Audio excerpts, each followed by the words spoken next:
لكل شعرة حسنة صدق رسول الله صلى الله عليه وسلم ويا الصلاة والسلام عليك يا خاتم النبيين باوز بلند الصلاة والسلام عليك يا سيد المرسلين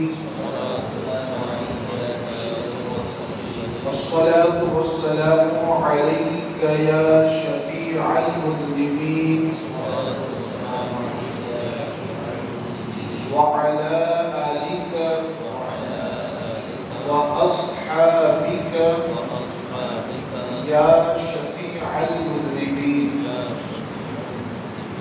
پیارے آقا علیہ الصلوۃ والتسلیم کے پیارے دیوانوں، اسلامی مہینوں کے اعتبار سے آخری مہینہ جسے ماہ ذی الحجہ کے نام سے یاد کیا جاتا ہے وہ شروع ہو چکا ہے۔ اس مہینے کے حوالے سے آپ حضرات اس بات سے واقف ہیں کہ اس میں بہت ساری ایسی مخصوص عبادتیں ہیں جو خاص اس مہینے میں ادا کی جاتی ہیں۔ بہت ہی مقدس، مبارک اور عظمت و برکت والا مہینہ ہے۔ یہی وہ مہینہ ہے جس کے شروع کے جو ایام ہیں ان دنوں کے حوالے سے احادیث میں آیا ہے کہ اگر کوئی ایک روزہ رکھتا ہے تو ایک روزہ رکھنے کے بدلے میں 1000 روزوں کا ثواب اللہ کی طرف سے عطا کیا جاتا ہے۔ یہی وہ مہینہ ہے جس کی شروع کی جو 10 راتیں ہیں ان کے حوالے سے احادیث میں یہ مروی ہے کہ یہ راتیں مرتبے اور مقام کے اعتبار سے شب قدر کی طرح ہے۔ اتنی عظیم راتیں اور اتنے عظیم دن ہمارے درمیان جلوہ افروز ہے۔ اسی مناسبت سے کہ اس مہینے میں قربانی کی عبادت بھی ادا کی جاتی ہے، قربانی ادا کر کے اللہ کو راضی کرنے کی کوشش کی جاتی ہے۔ آئیے آج کی اس نشست میں قربانی سے متعلق کچھ ضروری باتیں سننے، سمجھنے اور ذہنوں میں محفوظ رکھ کر دوسروں تک پہنچانے کی کوشش کرتے ہیں۔ سوالات و جوابات کا سلسلہ شروع کرنے سے پہلے ایک حدیث پاک میں آپ کے سامنے پیش کروں۔ خطبے کے بعد میں نے جس کو عربی زبان میں آپ کے سامنے پیش کیا گیا اس کا مطلب اور معنی سمجھنے ایک مرتبہ اللہ کے رسول علیہ السلام تشریف فرما تھے۔ صحابہ کرام بھی آپ کے سامنے جلوہ افروز تھے۔ صحابہ کرام نے حضور علیہ السلام سے ایک سوال کیا، ما هذه الاضاحی یا رسول اللہ صلی اللہ تعالی علیہ وسلم، کہ اے اللہ کے رسول علیہ السلام آپ یہ ارشاد فرمائیں کہ یہ جو ہم جانوروں کی قربانیاں کرتے ہیں، جو جانور کی قربانی ہم اللہ کی بارگاہ میں پیش کرتے ہیں، تو آخر یہ جانوروں کی قربانیاں کیوں کی جاتی ہے؟ سوال بڑا اہم صحابہ کرام نے پیش کیا۔ اب اللہ کے رسول علیہ السلام جواب دیتے ہوئے فرماتے ہیں، سنت ابیکم ابراہیم علیہ السلام، کہ یہ جو تم قربانیاں کرتے ہو، یہ جو تم جانور کو اللہ کی راہ میں قربان کرتے ہو، تو حقیقت میں یہ تمہارے باپ حضرت ابراہیم علیہ السلام کی سنت کریمانہ ہے کہ ان کو جو بیٹے کے ذبح کرنے کا حکم آیا وہ اس پر تیار ہوئے، اور پھر اللہ کے حکم سے جنت سے دمبا لایا گیا اور حضرت اسماعیل کی جگہ اس دمبے کی قربانی کی گئی۔ تو یہ جو عمل ہے اللہ کے رسول فرماتے ہیں کہ یہ تمہارے باپ حضرت ابراہیم علیہ السلام ہی کا طریقہ ہے، ان کی سنت ہے۔ اب صحابہ کرام نے ایک اور سوال کرتے ہوئے عرض کیا کہ ما لنا فیگا یا رسول اللہ صلی اللہ علیہ وسلم، حضور ہمیں یہ تو پتا چلا کہ یہ قربانی کرنا حضور علیہ السلام ہمارے باپ حضرت ابراہیم کی سنت ہے، اللہ نے ہمیں اس لیے اس کا حکم دیا ہے، لیکن آپ یہ بھی ارشاد فرما دیں کہ اگر ہم قربانی کرتے گئے تو ہمارے لیے اس میں قاعدہ کیا ہے، ہمارے لیے اس میں ثواب کیا ہے، اللہ تعالیٰ کی طرف سے ہمیں کیا ثواب دیا جاتا ہے؟ حضور علیہ السلام نے ارشاد فرمایا بِكُلِّ شَعْرَةٍ حَسَنَةٍ، ثواب کیا ملتا ہے کہ جو بھی تم جانور ذبح کرتے ہو اس جانور کے بدن پر جتنے بال ہوتے گئے ہر بال کے بدلے میں ایک حسنہ اللہ رب العزت کی طرف سے عطا کیا جاتا ہے۔ یہ قربانی کے جانور کو قربان کرنے کا ثواب ہے جو اللہ کے رسول علیہ السلام نے بیان فرمایا۔ تو گزارش ہے آپ میں سے جتنے بھی مسلمان بھائی جانور کی قربانی پیش کرنے والے ہیں اپنی نیتوں کو خالص کر لیں کہ ہمیں حضرت ابراہیم علیہ السلام کی سنت پر عمل کرنا ہے، اللہ کے حکم پر عمل کرنا ہے اور اللہ تبارک و تعالیٰ کو راضی کرنا ہے۔ یہ خلوص نیت اگر رہے گی اور اس خلوص نیت کے ساتھ اگر قربانی پیش کریں گے تو ثواب نامہ اعمال میں اتنا لکھا جائے گا جو آپ کے ذہنوں میں بھی نہیں آ سکتا ہے۔ اب آئیے اس حدیث پاک کے بعد سوالات و جوابات کا سلسلہ شروع کرنے ہیں، توجہ کے ساتھ سماعت کرنے کی کوشش کریں۔ بسم اللہ الرحمن الرحیم، والصلاۃ والسلام علی رسول اللہ صلی اللہ علیہ وسلم۔ مفتی صاحب کے بارگاہ میں سب سے پہلا سوال ہے، یہیں سے شروعات کرتے ہیں، ایک سوال آیا ہے وہیں سے شروعات کرتے ہیں۔ کسی بھائی نے پوچھا ہے کہ 2000 روپیہ فی حصہ کے حساب سے کہیں کہیں قربانی ہوتی ہے، 14000 پورے جانور کا بیٹھتا ہے، تو یہ پھر اتنے میں جانور مل جاتا ہے 14000 کے اندر 2 سال کا، اور یہ قربانی پھر 2 سال کے جانور ہی کی ہوتی ہے، اس طرح جو خرچات ہیں اس کا حساب ہوگا۔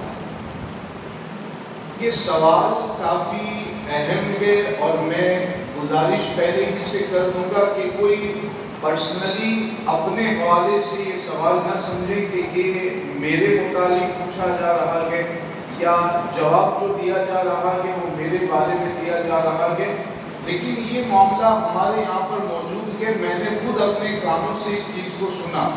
ابھی پچھلے دنوں ایک جگہ پر قربانی ہی سے متعلق پروگرام کے لیے جانا ہوا، بلکہ جمعہ کے بیان کے لیے جانا ہوا، تو اس میں مسجد میں جیسے ہی میں پہنچا وضو خانے کے پاس تو میں سن رہا ہوں کہ ایک مسلمان بھائی کے بورڈ پر لکھا ہوا ہے کہ ایک حصہ اگر آپ لکھواتے ہیں تو 2000 رہیں گے۔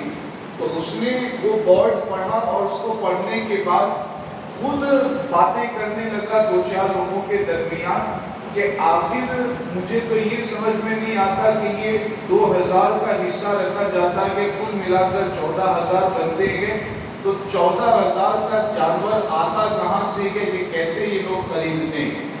یہ بات کرتے میں نے اپنے کانوں سے سنا، اب میں نے یہ مناسب نہیں سمجھا کہ وہ ایک جاہل ہے اور میں دوسری جگہ پر گیا ہوں تو اس سے بحث و مباحثہ کروں، لیکن میں نے اس موقع پر یہ سوچا تھا کہ اس سوال کو کسی پروگرام میں پیش کیا جانا چاہیے تاکہ اس کے حوالے سے جو شرعی مسئلہ ہے وہ ہمارے مسلمان بھائیوں تک پہنچے۔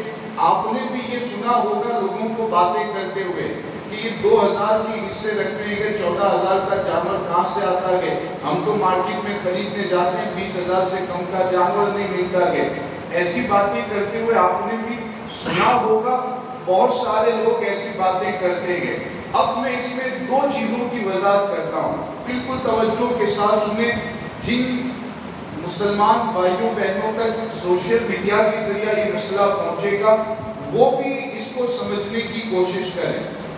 پہلے نمبر پر یہ بات ہے کہ جو لوگ 2000 لے کر کے حصے والی قربانی کروا رہے ہیں، 2 لوگ 2000 لے کر حصے والی قربانی کروا رہے ہیں، جب ہم ان کو دیکھ رہے ہیں کہ وہ ذمہ دار آدمی ہے، شریعت کے احکام کے پابند ہے، اور وہ احکام شرع کی پابندی کرتے ہیں، شریعت کے احکام کا لحاظ رکھتے ہیں، جب ہم اس بات کو دیکھ رہے ہیں، اس کے باوجود ایسی باتیں کرنا کہ 2000 لیں گے، 14,000 میں کیسے حصہ آتا ہے، کیسے جانور بنتا ہے، کیسے جانور کو تقسیم کیا جاتا ہے، ذبح کیا جاتا ہے، وغیرہ وغیرہ، یہ ایک مسلمان پر جو دیندار ہے، جو شریعت کے احکام کا پابند ہے، اس پر تہمت لگانا ہو جائے گا۔ اب وہ کیسے جانور خرید رہا ہے 14,000 میں، اس کی ذمہ داری وہ بنتی ہے کہ وہ ایسا جانور خریدے کہ شریعت کے اعتبار سے اس کی قربانی صحیح ہو، 2 سال کا ہو، اور شرعی اعتبار سے اس میں کوئی عیب نہ ہو۔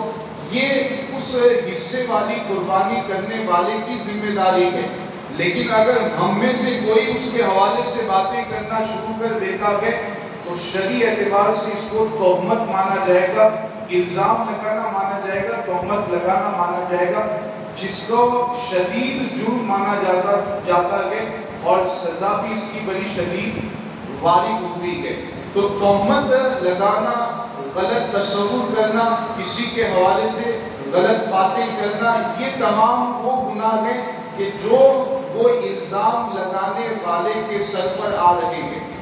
وہ بندہ 2000 والی جو قربانی حصے والی کرواتا ہے 14,000 کی، کیسے جانور خریدتا ہے، وہ تو اس کی ذمہ داری ہے، لیکن جو بھی باتیں کرے گا شرعی طور پر وہ گنہگار ہوگا، ایک حق العبد میں گرفتار ہوگا، اور اس پر لازم ہے کہ جا کر کے ان لوگوں سے معافی سب سے پہلے مانگے جو حصے والی قربانی کرواتے ہیں، جن کے حوالے سے اس نے باتیں کی ہیں۔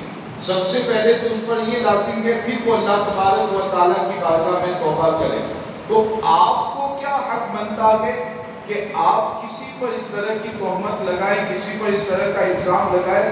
ہاں، اگر کوئی بندہ اس طرح کا ہے کہ جو اس میں پہلے سے مشہور معروف ہے کہ وہ اس طرح حصے والی قربانی کے نام پر لوگوں کے پیسے لیتا ہے اور پھر قربانی نہیں کرواتا ہے، اگر کوئی ایسا بندہ پہلے سے معروف ہے، مشہور ہے، تو پھر آپ یہ کر سکتے ہیں کہ لوگوں کو خبر کرنے کے لیے اس کے حوالے سے آپ بتائیں کہ فلاں بندہ ایسا ہے، اس کے پاس اپنے حصے نہ لکھوائیں کیونکہ وہ قربانی صحیح سے کرتا نہیں ہے۔ لیکن جو آپ کے درمیان جو بندہ رہتا ہے، آپ جس کو دیکھ رہے ہیں وہ متقی پرہیزگار ہے، نمازوں کی پابندی کر رہا ہے، شریعت کے احکام پر عمل کرتا ہے، اس کے حوالے سے ایسی باتیں کرنا یہ سراسر تہمت، الزام ہے، اور یہ شدید گناہ، شدید جرم مانا جاتا ہے۔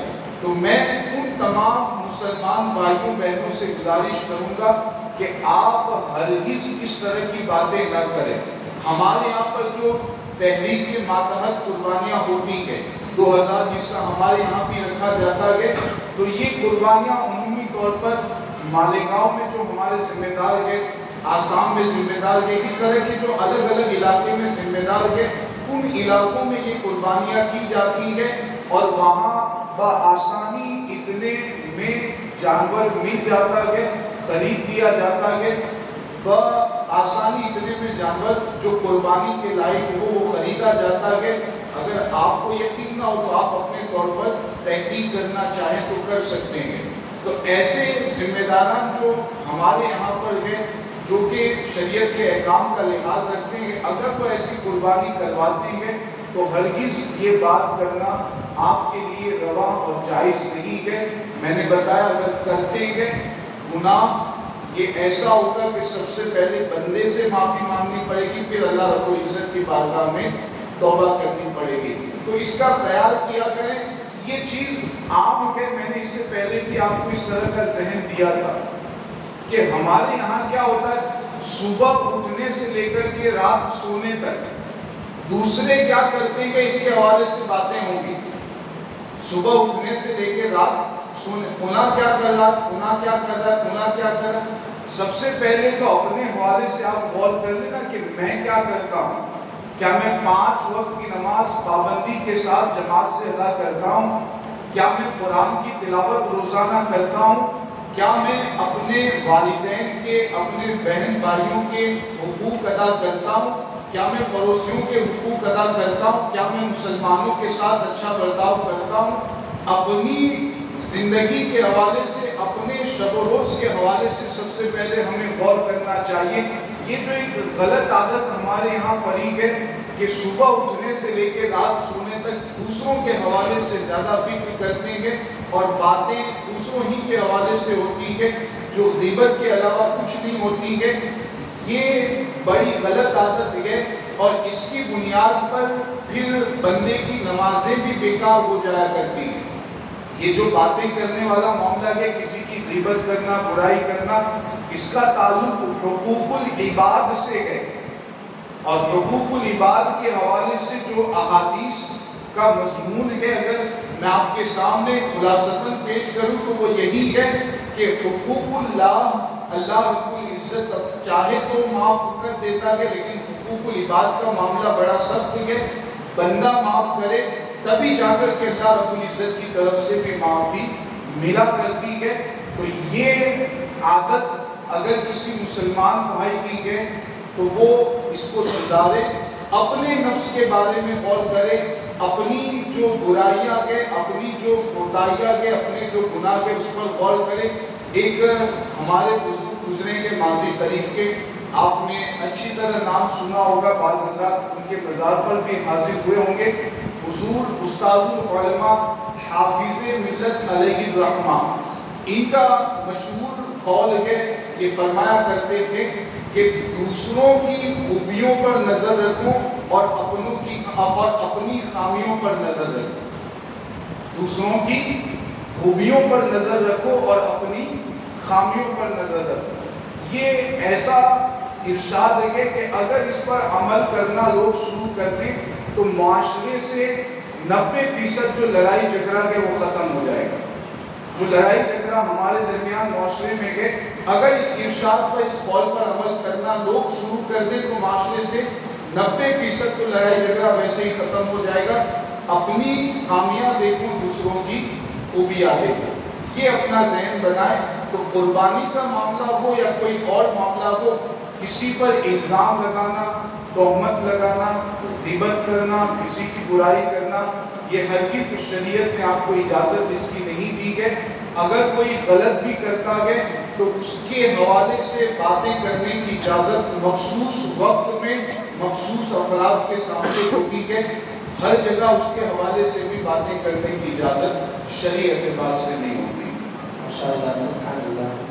اور اس کے بعد ایک خاص سوال مفتی صاحب قبلہ سے ہے کہ قربانی میں نصاب کے حوالے سے جو وضاحت ہے وہ ضرور فرمائیں، کیونکہ زکوٰۃ کے نصاب اور قربانی کے نصاب میں کچھ لوگ شش و پنج میں رہتے ہیں، تو ان کے جو ضروری اس سلسلے میں مسائل ہیں ان کی طرف رہنمائی فرمائیں۔ آسانی کے لیے میں اس میں یہی وضاحت کرتا ہوں، آپ کے سامنے بھی یہ وضاحت پیش کر دیتا ہوں کہ قربانی کے بارے میں آپ کو بس ایک ذہن میں بات رکھنی ہے کہ ہمارے پاس جو بھی زائد حلال مال ہے، ہمارے پاس جو بھی زائد حلال مال ہے جس کو ہم اپنی زندگی میں استعمال نہیں کر رہے ہیں، ان تمام زائد حلال مال کا شمار کیا جائے گا۔ قربانی کا جو نصاب ہے ابھی کے دور کے حساب سے تقریباً 40,000 کے قریب بنتا ہے۔ اگر وہ زائد حلال مال اتنے کا ہو جاتا ہے تو ہم پر قربانی کی ادائیگی لازم ہو جاتی ہے۔ بس یہ ایک آسان سمپل اس میں مسئلہ ہے، جو بھی زائد حلال مال ہے، یعنی اگر میں مثال دے کر کے سمجھاؤں، ہمارے گھروں میں برتن ہوتے ہیں، عورتیں لے کر کے آتی ہے جب ان کی شادی ہوتی ہے، اب وہ زائد برتن ہے، کبھی ان کا استعمال ہوتا نہیں ہے، تو یہ زائد برتن ہے، ان کی بھی قیمت ملائی جائے گی اور دیکھا جائے گا کہ قربانی کے نصاب کے برابر ہے یا نہیں ہے، یا عورتوں کے پاس سونا چاندی ہے تو ساتھ میں ان کی بھی قیمت ملائی جائے گی۔ اسی طریقے سے دو مکان ہے، ایک مکان میں آپ خود رہتے ہیں، دوسرا مکان ویسے ہی پڑا ہوا ہے، اس مکان کی بھی قیمت قربانی کے نصاب میں ملائی جائے گی۔ 2 منزلہ مکان کے نیچے والے فلور میں آپ رہتے ہیں، اوپر والا جو فلور ہے وہ ویسے ہی خالی پڑا ہوا ہے۔ فقہا نے فرمایا ہے کہ اوپر والے فلور کی جتنی قیمت بنتی ہے وہ آپ کے پاس زائد ہے، حلال مال ہے، تو اس کی بھی قیمت ملائی جائے گی قربانی کے نصاب میں۔ تو یہ ایک کانسیپٹ اپنے ذہن میں بٹھا لیں کہ قربانی اور صدقہ فطر میں جو بھی ہمارے پاس زائد حلال مال ہوتا ہے، وہ چاہے جائیداد کی شکل میں ہے، روپے پیسے کی شکل میں ہے، چاہے دکان مکان کی شکل میں ہے، چاہے سامان کی شکل میں ہے، ان تمام کا شمار کیا جاتا ہے قربانی کے نصاب کے برابر ہو، تو ان سب پر زکوٰۃ لازم ہوتی ہے جو اس طرح کی قربانی لازم ہوتی ہے جو اس طرح کے مال کے مالک ہیں۔ یہ ایک آسان ہے، اس میں زیادہ گہرائی میں آپ کو اتاروں گا نہیں، بس آپ اس کو سمجھ لیتے ہیں تو میرے خیال سے قربانی کس پر واجب ہے یہ سمجھنا آپ کے لیے آسان ہو جائے گا۔ ماشاءاللہ۔ اب ایک سوال ہے، سیدھا اس کا جواب تو آ ہی رہا ہے ہمارے بھائی کی طرف سے، ہے کہ گئے سال پیسے تھے قربانی کی تھی، ان سال پیسے جو تھے قربانی آنے سے پہلے ہی پلاٹ لے لیا ہے، پیسے بچے نہیں، تو ایسے بھائی پر قربانی واجب ہوگی یا نہیں ہوگی؟ آپ نے جیسا فرمایا کہ اس کا جواب ہو چکا ہے کہ پلاٹ اگر ہمارے پاس ہے، وہ پلاٹ ویسے ہی پڑا ہوا ہے، تو اس کی بھی قیمت ملائی جاتی ہے قربانی کے نصاب میں۔ 40,000 میں نے جیسے بتایا تقریباً بنتا ہے، تو کوئی بھی پلاٹ چھوٹا سے چھوٹا آپ خریدیں گے تو 40,000 سے عموماً زیادہ ہی کا رہتا ہے، تو اگر اس کی قیمت اتنی بن جاتی ہے تو اس پر بھی قربانی لازم ہو جائے گی، اس کا بھی شمار کیا جاتا ہے۔ ماشاءاللہ، سبحان اللہ۔ اب قربانی کی عمر کیا ہونی چاہیے، اس سلسلے میں بھی وضاحت کرنا۔ قربانی کے جانور کی عمر کے بارے میں جو فقہاء کرام نے احادیث کی روشنی میں ہمیں مسئلہ بیان کیا ہمارے سامنے، وہ یہی ہے کہ جو چھوٹے جانور ہیں، بکرا ہے، بکری، اس طرح کے جو جانور ہوتے ہیں، اس کی عمر 1 سال کی بتائی گئی ہے۔ 1 سال سے کم کا اگر ہے تو قربانی صحیح نہیں ہوتی ہے۔ اس سے بڑے جانور جو ہوتے ہیں، پارا ہے، اس کی طرح کے جو دوسرے جانور حلال جانور جن کی قربانی کی جاتی ہے، تو ان کی عمر کم سے کم 2 سال کی بتائی گئی ہے، اور بالکل آخری درجہ ہوتا ہے اونٹ کا۔ ہمارے یہاں پر تو رواج ہے نہیں، لیکن ہندوستان کے بہت سارے علاقوں میں اونٹ کی قربانی کرنے کا بھی رواج ہے، بالخصوص عرب ممالک میں تو بہت زیادہ اس کی قربانی ہوتی ہے۔ تو اگر اونٹ کی قربانی کوئی کرنا چاہتا ہے تو اس کی عمر کم سے کم 5 سال کی بتائی گئی ہے، اس سے کم عمر کا اگر اونٹ ہے تو اس کی قربانی شرعی طور پر جائز نہیں ہوگی۔ اب اس میں ایک سوال بارہا آتا ہے، کہ پچھلے دنوں ایک صاحب نے سوال کیا کہ جانور خریدنے کے لیے گئے، اب جانور جس کے پاس ہے وہ مالک جانور یہ کہہ رہا ہے کہ اس کی عمر 2 سال کی ہو چکی ہے، لیکن ابھی اس کے جو آگے کے 2 دانت ہے وہ نہیں آئے۔ اس کو سمجھیے گا، یہ سوال آتا ہے اور ضرورت پیش آتی ہے۔ یہاں بھی جیسے میں نے جانور پالا، ایک مثال میں دے کر کے سمجھاؤں، جو باتیں لوگوں کے کرنے کی عادت ہے نا، وہ یہاں بھی میں نے جانور پالا ہے، مجھے بالکل یقین کے ساتھ معلوم ہے کہ اس جانور کی عمر 2 سال کی ہو چکی ہے۔ اب میں قربانی کرنے کے لیے اس جانور کو لے کر کے آیا، تو 4-5 لوگ کریں گے قربانی کرنے کے لیے۔ جب جانور کو لے جایا گیا تو دیکھا گیا کہ اس کے تو دانت ہی نہیں ہیں، تو اب یہاں بھی باتیں شروع کر دی جاتی ہے کہ یہ مفتی صاحب نے کیسا جانور ذبح کیا ہے، اس کے تو 2 دانت ہی نہیں ہیں، اس کی تو 2 سال کی عمر ہوئی ہی نہیں ہے، اور کیسے یہ قربانی کر دی گئی۔ یہ بھی باتیں کرنے والے کرتے ہیں، حالانکہ یہاں بھی شرعی طور پر آپ کو اجازت نہیں ہے۔ شریعت کی کتابوں میں یہ مسئلہ موجود ہے کہ 2 سال کی عمر جانور کی وہ عموماً ایسا ہوتا ہے کہ دانت آ ہی جاتے ہیں، عموماً ایسا ہوتا ہے کہ اس کے دانت آ ہی جاتے ہیں، لیکن بعض دفعہ ایسا بھی ہوتا ہے کہ جانور کی عمر 2 سال کی ہو چکی ہے، کسی وجہ سے اس کے 2 دانت آگے کے نہ آئے، ایسا بھی بعض دفعہ ہوتا ہے. تو جب کوئی ذمہ دار آدمی اس طرح کر رہا ہے، وہ یقین کے ساتھ کہتا ہے نہیں 2 سال کی عمر ہو چکی ہے اس کی، اگرچہ دانت نہیں آئے گے، تو پھر آپ کے لیے ہرگز اجازت نہیں کہ آپ اس کے حوالے سے باتیں کرتے پھریں. ہاں، جانور خریدنے کے لیے جاتے ہیں تو آج کا جو ماحول ہے وہ تو آپ اچھی طرح جانتے ہیں. لوگ پیسے حاصل کرنے کے لیے کیا کچھ کر دیتے ہیں، کیا کچھ بول دیتے ہیں. تو اگر آپ جانور خریدنے کے لیے گئے ہیں، اس کے 2 دانت آئے نہیں ہیں، وہ مالک کہہ رہا ہے 2 سال ہو چکے ہیں، تو یہاں شریعت کا حکم رہتا ہے کہ اگر واقعی آپ کو اس پر مکمل بھروسہ ہے، آپ دیکھ رہے ہیں کہ وہ بندہ ایسا نہیں ہے جو جھوٹ بولے، اس سے پہلے بھی برسوں سے آپ کا تعلق ہے، وہ جھوٹ نہیں بولتا ہے، آپ جانتے ہیں کہ وہ شریعت کے احکام کا پابند ہے، پرہیزگار ہے، تو اگر آپ کو بالکل یقین ہے کہ وہ جھوٹ نہیں بول رہا، جانور کی عمر 2 سال کی ہو چکی ہے، تب تو شرعی اعتبار سے آپ خرید سکتے ہیں، اس جانور کی قربانی کر سکتے ہیں.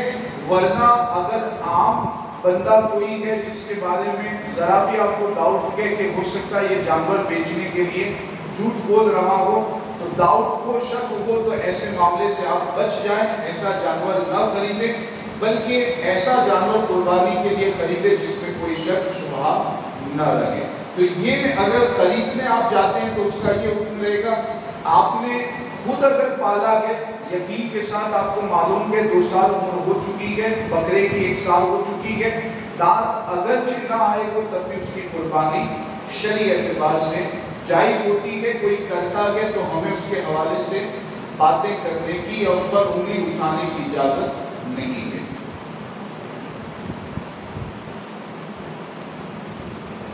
اب نصاب سے ملتا ایک سوال ہے کہ نابالغ بچہ ہے وہ مالک نصاب ہوتا ہے یا پھر اچھا یہ مالک نصاب ہے نابالغ بچہ، تو کیا اس پر قربانی واجب ہے؟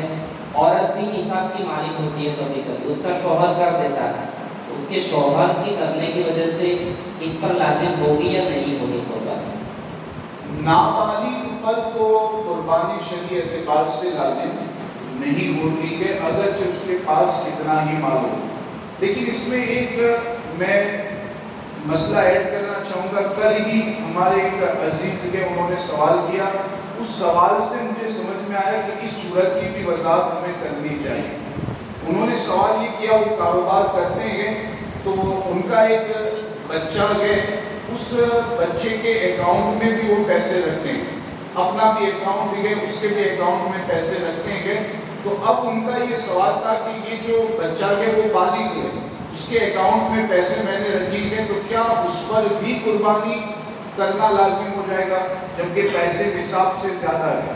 تو یہ چیز ذہن میں رکھنی ہے کہ آپ کا بالغ بچہ ہے، اس کے اکاؤنٹ میں آپ نے پیسے رکھیں گے، نیت مالک بنانے کی نہیں ہے، آپ کی نیت امانت کے طور پر رہے، ضرورت پڑنے پر میں اس میں سے استعمال کروں. اگر اس طرح کا معاملہ جیسے عمومی طور پر ایسا ہی ہوتا ہے تو یہاں وہ جو پیسے آپ نے اپنی بالغ اولاد کے اکاؤنٹ میں رکھیں گے، شرعی اعتبار سے اس کے مالک آپ ہی ہیں، وہ بچے بچیاں مالک نہیں ہیں، لہذا ان پیسوں کی وجہ سے ان پر قربانی لازم نہیں ہوگی. آپ مالک ہیں، اگر نصاب کے برابر مال پہنچتا ہے تو قربانی کی ادائیگی لازم ہو جائے گی. دوسرا سوال جو کیا گیا وہ کیا تھا؟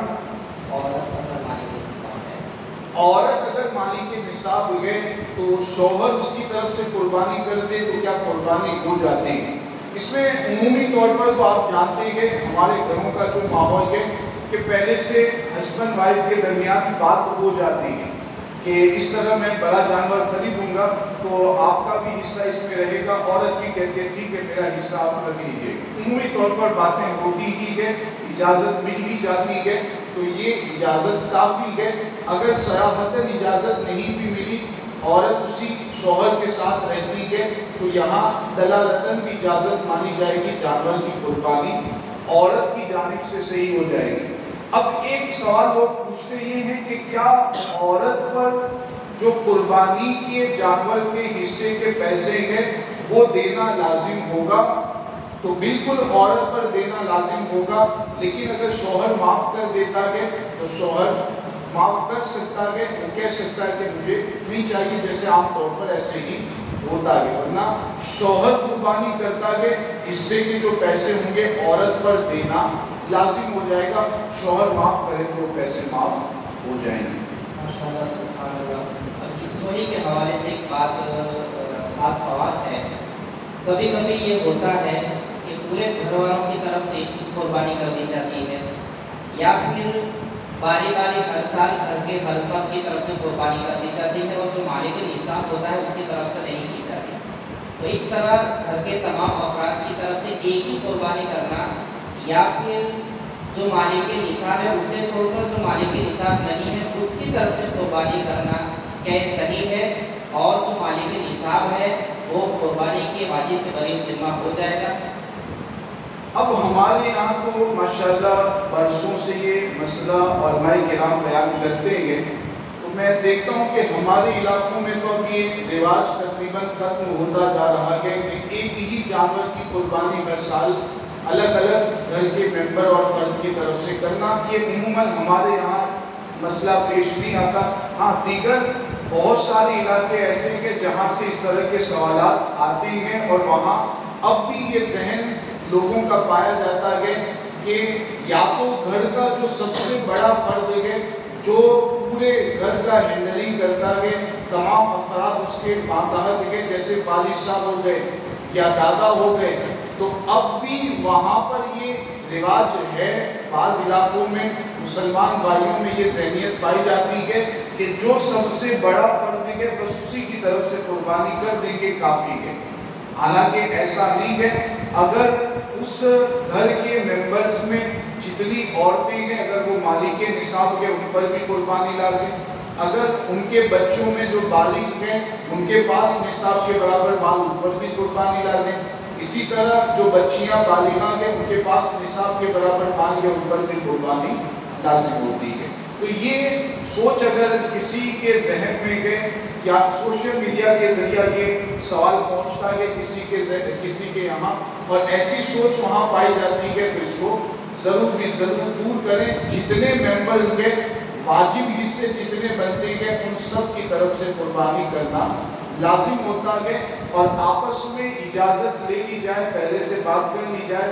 گھر میں اگر دو بہو ہیں تو ان سے بھی پہلے سے اجازت لے لی جائے، پھر ایک بڑا جانور خرید کر سب کی طرف سے قربانی کر دی جائے. یہاں ایک میں ساتھ میں مسئلہ ملانا چاہوں گا اور تمام بزرگوں سے بھی گزارش کروں گا کہ اس مسئلے پر خاص توجہ دیں. ابھی پچھلے دنوں یہ بھی سوال پیش کیا گیا کہ ایک بڑا جانور ہم نے خریدا ہے، 6 واجب حصے تو ہم نے رکھ لیے کہ اب ایک واجب حصہ بیٹے کا بچ جاتا ہے. 6 تو حصے ہم نے رکھ لیے، ایک بچ جاتا ہے، لیکن چونکہ بڑا جانور 7 حصے ہیں تو اس میں ایک حصہ تو حضور علیہ السلام کے نام کا رکھنا ضروری ہے. تو اب میں کیا کروں؟ حضور علیہ السلام کے نام کا حصہ رکھوں یا جو بیٹے کا واجب حصہ باقی رہ جاتا ہے اس کو شامل کروں؟ تو یہ سوچ بھی کافی حد تک ابھی ہمارے یہاں پائی جاتی ہے کہ 7 حصوں میں ایک حصہ حضور علیہ السلام کے نام کا رکھنا ضروری ہے. یہاں تک کہ یہ سوچ پائی جاتی ہے کہ واجب حصہ چھوڑ کر کے حضور علیہ السلام کے نام کا حصہ رکھتے ہیں. تو یہ سوچ بھی صحیح نہیں ہے. شرعی اعتبار سے پہلے یہی حکم ہوتا ہے کہ آپ کے واجب حصے آپ رکھ لیں. اگر کوئی حصہ نہیں بھی بچتا ہے، حضور علیہ السلام کا حصہ شامل نہیں کیا گیا ہے تو ایسا نہیں کہ بڑے جانور کی قربانی ہی نہ وہ قربانی ہو جائے گی. ہاں مستحب اور بہتر یہ ہے کہ حضور علیہ السلام کے نام کا حصہ رکھیں، یا اگر اللہ نے توفیق دی ہے تو ایک الگ سے بکرا جو فروا ہو، اچھا دکھنے میں وہ اچھا ہو، موٹا تازہ ہو، ویسا بکرا خرید کر خاص حضور علیہ السلام کے نام سے قربانی کریں. تو یہ بہت اچھا ہے، مستحب ہے، بہتر ہے. اور اللہ کے فضل سے امید ہے کہ اسی حصے کی برکت سے اللہ رب العزت ہمارے باقی حصوں کو اور باقی قربانیوں کو بھی قبول فرما لے. تو یہ بہت اچھا بہتر ہے، لیکن 7 حصوں میں ایک حصہ حضور علیہ السلام کے نام کا رکھنا ضروری نہیں ہے کہ آپ واجب حصہ چھوڑ کر کے وہ حصہ رکھیں. ماشاءاللہ سبحان اللہ.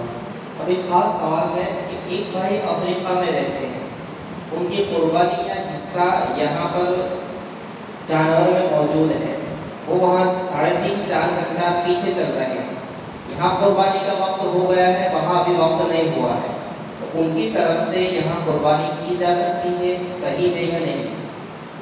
افریقہ کا سوال تو کم رہے گا، یہاں کے لوگ یو کے میں زیادہ رہتے ہیں تو وہاں سے میرے خیال سے سوال زیادہ ہوگا کہ ہمارے بیٹے فلاں جگہ پر گئے، بہو فلاں جگہ پر گئے وغیرہ وغیرہ، اب قربانی ان کی یہاں کرنی. یہ بہت اہم معاملہ، اہم مسئلہ ہے، اس کو بھی ذہن میں بٹھا لیں کہ اس طور پر اگر آپ کو قربانی یہاں کرنی گئی، یو کے میں کوئی کہ امریکہ، کینیڈا، افریقہ وغیرہ میں گئے، اس کا بھی حصہ شامل کیا گیا ہے، تو اس کا خیال کر لیں. اختلاف ممکن ہے، اس وجہ سے اس بات کا کم سے کم خیال کر لیں کہ وہاں پر عید کا دن جو ہے اس میں صبح صادق کا وقت شروع ہو چکا ہے. عید کا دن جو ہوتا ہے یعنی 10ویں تاریخ جو ہوتی ہے عید کا دن، تو وہاں پر صبح صادق کا وقت شروع ہو چکا ہے. اگرچہ عید کی نماز وہاں پر نہیں ہوئی، عید کا خطبہ وہاں پر نہیں ہوا، لیکن کم سے کم اتنا خیال کر لیں کہ وہاں صبح صادق کا وقت شروع ہو چکا ہے. اس کے بعد وہاں کے جو حصے ہیں وہ یہاں پر آپ اس کی قربانی کریں، تو یہ بہتر ہے، اچھا کہ اس میں اختلاف علماء سے بچ جائیں گے اور ہر ایک کے اعتبار سے قربانی صحیح ہو جائے گی. اس لیے خیال کریں کہ وہاں پر صبح صادق کا وقت شروع ہو گیا. اگر مان لیجئے کہ ایک دن وہاں پر آگے قربانی کا چل رہا ہے، یعنی 10واں چاند وہاں ہے، یہاں پر 9واں چاند ہے، اب ہمارے یہاں جب 10واں چاند ہوگا تو وہاں پر 11واں چاند ہو جائے گا، تو اس میں تو کوئی مسئلہ ہی نہیں ہوگا. پہلے دن کریں گے تو وہاں پر دوسرا دن ہوگا. لیکن اگر ساتھ میں چل رہے گے 3.5 گھنٹے 4.5 گھنٹے اگر وہاں کا وقت پیچھے گئے، تو اس صورت میں اتنا خیال کر لیں کہ وہاں صبح صادق کا وقت شروع ہو جائے، اس کے بعد پھر یہاں قربانی کریں تاکہ کسی طرح کے اختلاف میں نہ پڑے اور ہر اعتبار سے آپ کی قربانی مکمل طریقے پر صحیح ہو جائے. تو بس اس کا خیال رکھ لیں. میرے خیال سے آسان ہے، عید کی نماز یہاں ہو جائے گی، تب تک وہاں صبح صادق کا وقت عموماً ہو ہی جاتا ہے. ابھی یو کے کا معاملہ تو مجھے بتایا گیا کہ بہت رات میں ہی فجر کی نماز کا وقت شروع ہو جاتا ہے، 1:30-2 بجے بعض علاقے کو ایسے ہیں کہ نماز فجر کا وقت وہاں شروع ہو جاتا ہے. تو عمل کرنا کوئی اس پر مشکل نہیں ہے. ماشاءاللہ سبحان اللہ.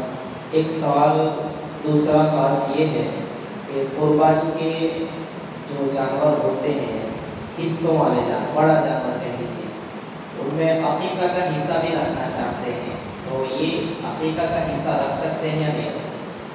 بالکل رکھنے کی اجازت ہے، شرعی اعتبار سے عقیقے کا حصہ بھی آپ اس میں شامل کر سکتے ہیں.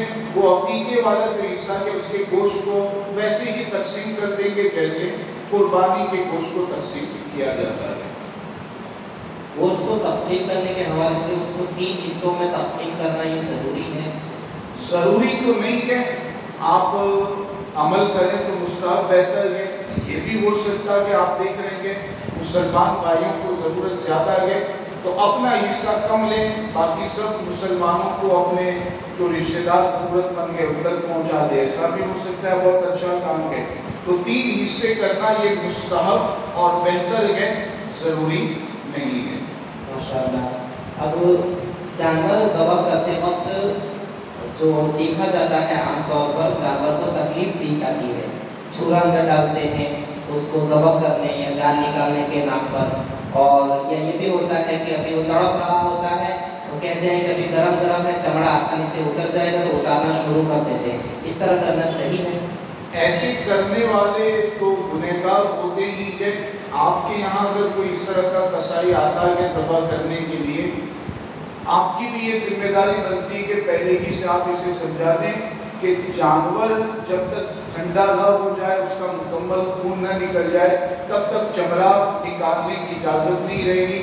اسی طریقے سے جب 4 رگیں کٹ جائیں تو اب اس کے بعد بھی چورا اندر داخل کر کے اس میں سے اس کی ہڈی جو ہوتی ہے اس کو توڑنا اور یہ کہنا کہ اس کے بغیر جانور ٹھنڈا ہی نہ ہوگا، تو یہ بھی بالکل غلط ہے کہ بلا وجہ یہ جانور کو اذیت اور تکلیف پہنچانا ہے۔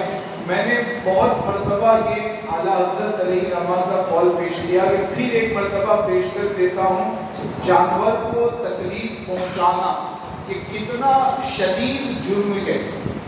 پہلے یہ آپ سن لیں، اور ہمارا جو ایک ماحول بنتا جا رہا ہے کہ ہم کس جانور کو چاہیں جب چاہیں تکلیف پہنچاتے ہیں بغیر شرعی اجازت کے۔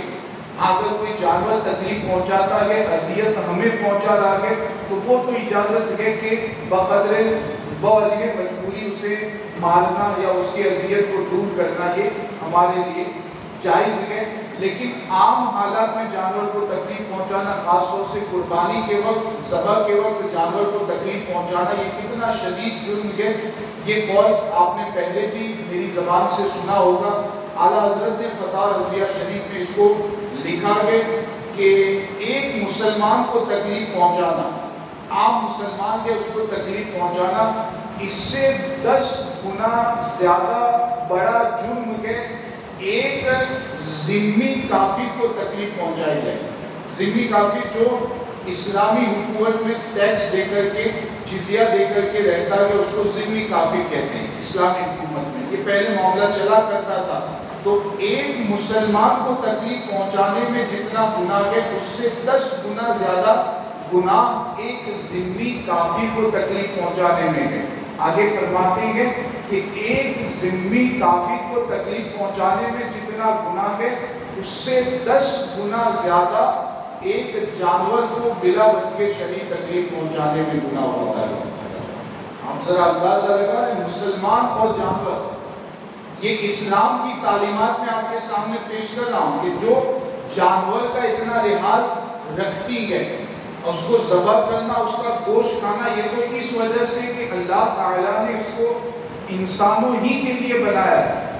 یہ اس پر ظلم نہیں ہوگا۔ یہ پنکھا ہوا کھانے کے لیے بنایا گیا ہے، تو کوئی اگر کہتا ہے کہ پنکھے کو ہمیشہ چلاتے رہتے ہیں، یہ پنکھے پر ظلم ہے، یہ عقل کی خرابی مانی جائے گی۔ جو جس لیے بنایا گیا اس کا استعمال ویسے کیا جاتا ہے۔ تو جانوروں کو اللہ رب العزت نے انسانوں کے لیے بنایا، حلال جانوروں کا گوشت انسانوں کے لیے کہ انسان اس سے فائدہ اٹھا سکتا ہے، تو اس کے گوشت سے فائدہ اٹھانا یہ ہرگز ظلم نہیں ہوگا۔ اس کو ظلم کہنا ہی ظلم مانا جائے گا۔ تو یہ الگ معاملہ ہے کہ اس کے گوشت سے فائدہ اٹھایا جائے، لیکن اس کے علاوہ بغیر کسی وجہ شرعی کے کسی بھی جانور کو تکلیف دینا یہ کتنا بڑا جرم ہے۔ آپ اس ارشاد اعلیٰ حضرت کے ذریعہ سمجھ سکتے ہیں کہ ایک مسلمان کو تکلیف پہنچانا اس سے 10 گنا زیادہ گناہ ہے ذمی کافر کو تکلیف پہنچانے میں، اور اس سے 10 گنا زیادہ گناہ ہے ایک جانور کو تکلیف پہنچانے میں۔ تو خیال رکھیں، جانور اللہ رب العزت نے آپ کو جانور کی نعمت سے نعمت عطا کی ہے، قربانی کے لیے جانور آپ لائیں گے، مکمل اس کا لحاظ خیال رکھیں۔ ذبح کرتے وقت بھی جتنی شریعت نے اجازت دی ہے بس اتنے ہی حد تک آپ اس کو ذبح کریں، اس کے بعد ٹھنڈا ہونے دیں۔ جب مکمل خون نکل جائے اس کے بعد جو معاملات کرنے ہوتے ہیں وہ کیے جائے، ورنہ اذیت پہنچانے میں آپ اگر منع نہیں کرتے گے تو آپ بھی شریک مانے جائیں گے۔ آپ پہلے ہی سے اس کا خیال اور لحاظ رکھیں۔ اب حاضرین حضرات جو ہیں ان سے بھی گزارش ہے کہ کوئی سوال دھیان میں آ رہا ہے تو ضرور پوچھیں، تو ضرور اس کا جواب حاصل کریں۔ ایک سوال یہ ہے کہ بار بار پوچھا جاتا ہے قربانی کے دنوں میں، پہلے چاند سے لے کر 10ویں چاند تک 10 دنوں میں بال اور ناخن کاٹنا جائز ہے یا ناجائز ہے؟ بڑی سختی کے ساتھ پوچھا جاتا ہے، تو اس کے حوالے سے بھی وضاحت فرمائیں۔ 2 دن پہلے میں مغرب کی نماز پڑھانے کے لیے اپنی مسجد میں جا رہا تھا، تو ہمارے مقتدی ہیں وہ بھی ساتھ میں راستے میں میرے ساتھ چلنے لگے اور اس سے مسئلہ پوچھنے لگے ڈرتے گھبراتے ہوئے کہ میں جانور کی قربانی کرنی ہے، جانور ہم لوگ لائیں گے۔ اب ہوا کچھ ایسا کہ پہلا چاند جب ہوا تو چونکہ مجھے معلوم نہیں تھا کہ چاند ہو چکا ہے، 29واں چاند ہوا تھا، آپ جانتے ہی ہیں، تو چاند ہو چکا کہ یہ مجھے معلوم نہیں تھا، پہلی تاریخ ذوالحجہ کے مہینے کی ہو چکی تھی اور اسی میں مجھے معلوم نہیں تھا، میں نے ناخن کاٹ لیے، بال وغیرہ کاٹ لیے، تو اب میری قربانی کا کیا؟ مجھے تو جانور کی قربانی کرنی ہے، یہ غلطی سے یہ کام اس سے ہو گیا کہ تو قربانی میری صحیح ہوگی نہیں ہوگی، اس کا کیا کفارہ ہے، آپ یہ بیان کریں۔ تو یہ سوال بھی بارہا پوچھا جاتا ہے، آپ تک اس کا جواب پہنچایا جاتا ہے، لیکن وہی ہے کہ وہ غلط فہمی ابھی بھی دور نہیں ہوتی۔ میں نے خود جمعہ میں کئی مرتبہ یہ مسئلہ بیان کیا کہ یہ صرف اور صرف مستحب اور بہتر ہے، اس سے زیادہ کچھ نہیں ہے۔ قربانی چاہے آپ کو کرنی ہے یا نہیں کرنی ہے، دونوں صورتوں میں جو شروع کے 10 دن ہے اس میں خاص طور سے 10ویں دن قربانی ہونے تک آپ ناخن نہ کاٹے، بال نہ کاٹے، یہ مستحب اور بہتر ہے چاہے قربانی کرنی ہو یا نہ کرنی ہو۔ لیکن ایسا ہرگز نہیں ہے کہ اگر کسی نے ناخن کاٹ لیے، بال کاٹ لیے، اب قربانی کرنی ہے تو اس کی قربانی صحیح نہ ہوگی، یہ ہرگز اس طرح کا کوئی شرعی مسئلہ نہیں ہے۔ سوچ اپنی یہ بنائے مستحب بہتر کہ ہمیں عمل کرنا ہے، پھر بھی اگر عمل نہیں ہو پائے تو قربانی ہماری صحیح ہو جائے گی، واجب ادا ہو جائے گا، ثواب بھی ملے گا۔ ہاں وہ ثواب جو ملنا چاہیے تھا وہ نہیں مل پائے گا۔ تو یہ دو چیزیں اچھی طرح ذہن میں بٹھا لیں۔ میں نے ان کو بھی یہی سمجھایا کہ اس طرح کا کوئی معاملہ نہیں کہ اب آپ کی قربانی ہی صحیح نہ ہو، شرعی اعتبار سے قربانی آپ کی صحیح ہو جائے گی۔ ایک سوال ان کی طرف سے ہے کہ ان کے پاس 5 لاکھ روپے ہیں جو انہوں نے اپنے بھائیوں کو قرضہ دے رکھا ہے، یہ خود مقروض ہے، 3.5 لاکھ روپے مارکیٹ کا قرضہ ہے، ان کے پاس اتنا پیسہ نہیں ہے 40-50 ہزار روپے کیش میں، تو کیا ان کو قربانی واجب ہو جائے گی یا نہیں؟ سوال بڑا اہم انہوں نے کیا، یہ سمجھنے والی چیز ہے۔ جو قرضہ ہم نے دوسرے کو دیا ہے، کیا ان پیسوں کی وجہ سے ہم پر قربانی لازم ہوتی ہے یا نہیں؟ میرے پاس ہے کچھ نہیں، جیسے یہ بتا رہے ہیں کچھ نہیں، لیکن 5 لاکھ ہیں جو میں نے اپنے بھائیوں کو، اپنے رشتہ داروں کو قرضے کے طور پر دیے ہیں۔ اب 3 لاکھ 3.5 لاکھ ان کے اوپر قرضہ ہے، 5 میں سے 3.5 اگر مائنس بھی کریں گے تو 1.5 لاکھ بچے گا۔ تو وہ جو 1.5 لاکھ قرضہ ہے دوسروں پر، تو اس قرضے کی وجہ سے کیا اس پر قربانی لازم ہوگی یا نہیں؟ شریعت کے حوالے سے اس کا شریعت نے یہ حکم بیان کیا ہے کہ قرضہ جو آپ نے دوسروں کو دیا ہے، اگر آپ کو اس بات کا یقین ہے، غالب گمان ہے کہ اگر مانگیں گے قربانی کے 3 دنوں میں تو وہ قرضہ آپ کو دے دیں گے، اگر مانگیں گے تو قربانی کے 3 دنوں میں قرضہ آپ کو دے دیں گے، تو آپ پر مانگنا ضروری ہے، قرضہ ان کے پاس سے واپس مانگنا ضروری ہے۔ آپ نے مانگا، اگر دے دیا تو ایسی صورت میں وہ 3 دن میں اگر آپ کے پاس پیسے آ جاتے ہیں، 3.5 لاکھ مائنس کریں گے پھر بھی 1.5 لاکھ بچیں گے، تو قربانی آپ پر لازم ہوگی۔ اگر آپ نے مانگا انہوں نے نہیں دیا، یا پھر معاملہ یہ کہ آپ جانتے ہیں کہ مانگنے کا کوئی فائدہ اور مطلب ہی نہیں ہے، وہ دینے والے نہیں ہیں، یہی غالب گمان آپ کو ہے، ان کے پاس ابھی پیسے ہے ہی نہیں، تو اس صورت میں اگر غالب گمان ہے کہ نہیں دینے والے ہیں تو مانگنا ہی ضروری نہیں، اور ان پیسوں کی وجہ سے قربانی لازم نہیں ہوگی۔ یا آپ نے مانگا انہوں نے نہیں دیا، تو اس صورت میں بھی قربانی کے 3 دنوں میں وہ پیسے آپ کے ہاتھ میں، آپ کے قبضے میں نہیں آئے، تو ان پیسوں کی وجہ سے قربانی لازم نہیں ہوگی۔ یہ قرضے سے متعلق مسئلہ ہے، بہت اہم معاملہ ہے، اس کو آپ سمجھ لیں۔ جتنی بھی صورتیں قرضے کی پائی جاتی ہیں، جیسے ہم بینک میں ایف ڈی رکھتے ہیں، ایف ڈی کرواتے ہیں، یہ ایف ڈی میں پیسے رکھنا شرعی اعتبار سے یہ بھی قرضہ مانا جاتا ہے۔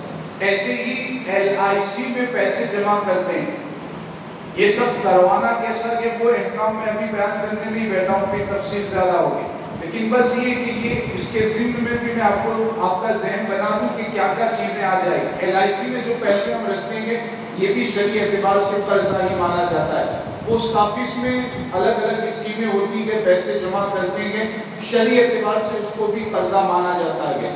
اسی طریقے سے جو پی ایف ہمارا جمع ہے کمپنی کے پاس یا گورنمنٹ کے پاس، پی ایف کی رقم جو جمع ہے شرعی اعتبار سے وہ بھی قرضے کی رقم مانی جاتی ہے. تو یہ تمام قرضے کی رقم ہوتی ہے. جو مسئلہ بھی میں نے بتایا ان سب کے حوالے سے بھی یہی مسئلہ رہے گا. اب حصے والے جانور کے اندر 6 حصہ سنیوں کا ہے، 1 حصہ وہابی دیوبندی کا ہے. سنیوں کی قربانی صحیح ہو جائے گی نہیں ہوگی؟ سنیوں کو یہی مشورہ دیا جاتا ہے کہ آپ کسی غیر سنی وہابی دیوبندی وغیرہ کا حصہ ہرگز شامل نہ کریں. اور ان کے یہاں سے جیسے گوشت تو عام طور پر سنی حضرات دیتے ہی نہیں ہیں، مگر غیروں کو گوشت دینا یا کسی کافر مشرک کو دینا، بائی چانس وہاں سے گوشت آ جاتا ہے، گھر کا کوئی فرد لے لیتا ہے، تو ایسے گوشت کا کیا کیا ہے؟ غیر مسلم اور کافر مشرک کے حوالے سے وہیں جو غیر سنی ہوگا اس کے حوالے سے بھی میں وہی بتاؤں گا کہ دینے کی اجازت نہیں ہے. اور غیر مسلموں کے حوالے سے تو میں بارہا کہتا ہوں کہ اپنے مذہب کے اعتبار سے جب وہ گوشت سے اتنا بچتے ہیں اور کہتے ہیں کہ ہمارے مذہب میں اجازت نہیں ہے، تو پھر آخر آپ ایسا کام کیوں کریں کہ جس کی وجہ سے ان کے مذہب کے اعتبار سے غلط کام ان کو کرنا پڑے. تو آپ دیکھ کر کے ایسا کام کیوں کر رہے ہیں؟ تو ان کے مذہب نے بھی اجازت نہیں دی ہے، ہمارے مذہب نے بھی ان کو دینے کی اجازت نہیں دی. ان کے مذہب نے کھانے کی اجازت نہیں دی جیسا کہ وہ بتاتے ہیں، ہمارے مذہب نے دینے کی اجازت نہیں دی ہے. تو آپ غیر مسلم ہو مشرک ہوں ان کو دینے سے ضرور بچیں.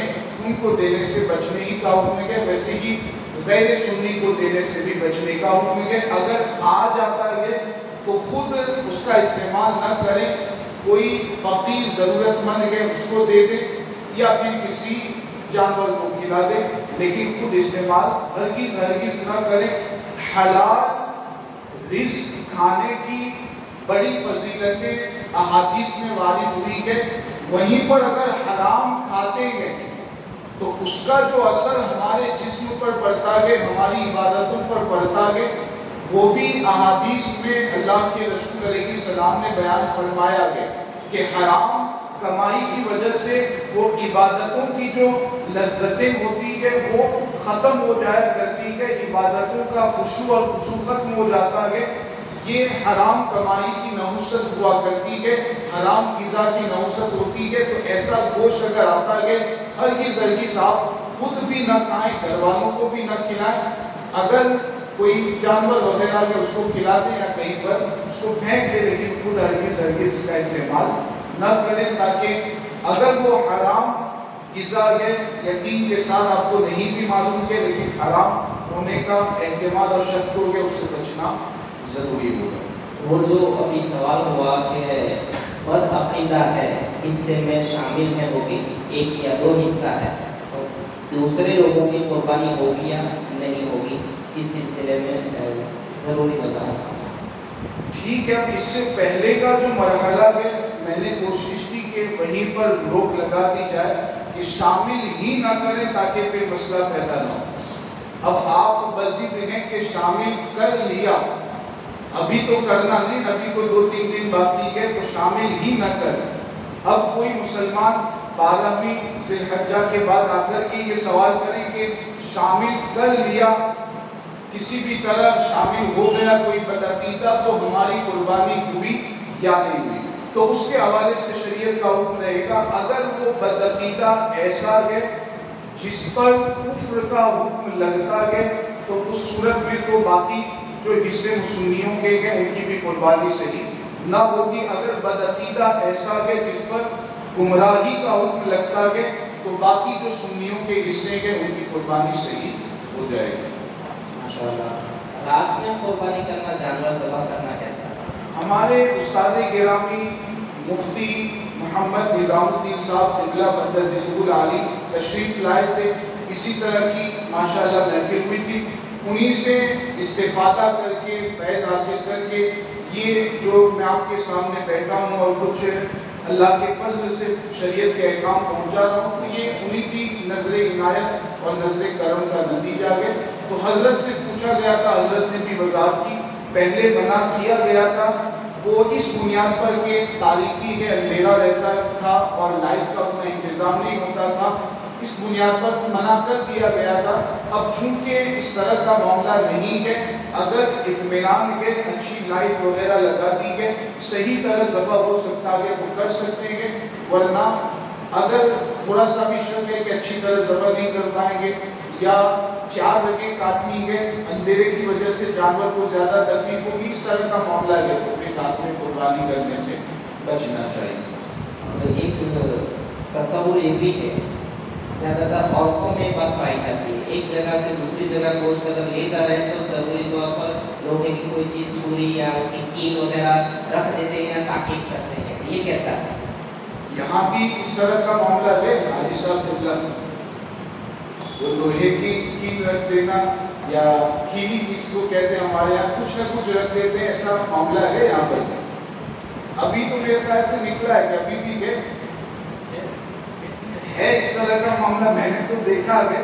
اب آپ تصدیق کریں یا تکذیب تو وہ یہاں کا آپ بتا سکتے ہیں، ورنہ ابھی بھی ہے۔ ٹفن لے کر کے جائیں گے تو اس میں بھی ایک چھوٹی سی چیز رکھ دیں گے، کیوں؟ اس لیے کہ جن کی طرف سے پریشان نہ کیا جائے۔ یہ سوچ بھی وہی پرانے بزرگوں والی سوچ ہے، اسلام میں شریعت میں اس کی کوئی حقیقت نہیں ہے۔ اسلامی طریقہ جو میں نے پہلے بھی آپ کو بتایا ہے کہ جنات سے حفاظت اگر اپنے آپ کی کرنی ہے تو اس کا طریقہ حدیثوں میں بتایا گیا کہ جب گھر سے نکلے اعوذ باللہ من الشیطان الرجیم پڑھ کر کے نکلے، لا حول ولا قوت الا باللہ العلی العظیم پڑھ کر کے نکلے، آیت الکرسی پڑھ کر کے نکلے، سورہ فلق سورہ ناس پڑھ کر کے نکلے۔ تو یہ جو وظائف بتائے گئے ہیں آپ اگر ان پر عمل کرتے ہیں تو پھر صورت میں انشاءاللہ تعالی آپ ہر طرح کے شیاطین جنات سے اپنے آپ کو محفوظ رکھ لیں گے اور کوئی بھی آپ کو پریشان نہیں کر پائے گا۔ اب ایک آخری مشہور سوال چھوٹا سا ہے، اوجڑی کھانا کیسا ہے؟ چھوٹا تو ہے لیکن میں نے یہ سنا کہ اس کو کھانے والے شوق سے کھاتے ہیں، باضابطہ سورت وغیرہ میں تو اہتمام سے اس کو بنایا بھی جاتا ہے اور کھانے والے مسلمان بھائی بھی کھاتے ہیں۔ اوجڑی کے حوالے سے ہمارے علماء نے جو وضاحت فرمائی ہے میں اس کی تشریح کرتے ہوئے آپ تک اس مسئلے کو پہنچا دوں۔ اوجڑی کا جو باہر والا حصہ ہوتا ہے موٹی چمڑی ہوتی ہے، اوجڑی مان لیجیے تو اس کے باہر جو موٹی چمڑی ہوتی ہے جو ناپاکی سے ملا ہوا حصہ نہیں ہوتا ہے، وہ چربی کی طرح ہوتا ہے۔ تو اگر اس کو الگ کر لیا گیا، اندر والا جو ناپاکی سے ملا ہوا حصہ ہوتا ہے وہ باہر پھینک دیا، اس کو اچھی طرح صاف کر کے وہ اوپر والا جو چربی کی طرح اس کی جو چمڑی ہوتی ہے وہ حصہ اگر کھایا جائے تو اس کی اجازت ہمارے فقہاء اور علماء نے دی ہے، ورنہ جو اندر والا حصہ جو ناپاکی اور نجاست سے ملا ہوا ہوتا ہے اس کو تو کھانا منع ہے، اس کی کھانے کی اجازت نہیں ہوتی۔ یہ اس کے حوالے سے خلاصہ ہے جس کا ذکر ہمارے علماء نے فرمایا ہے۔